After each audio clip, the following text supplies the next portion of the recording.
Bu B2 Spirit.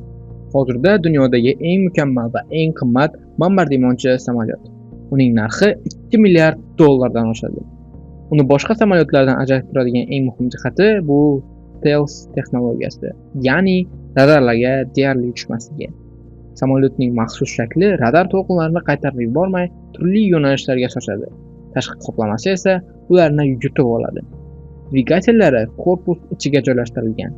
Bu esa kam shovqin va kam issiqlik tarqalishi degani.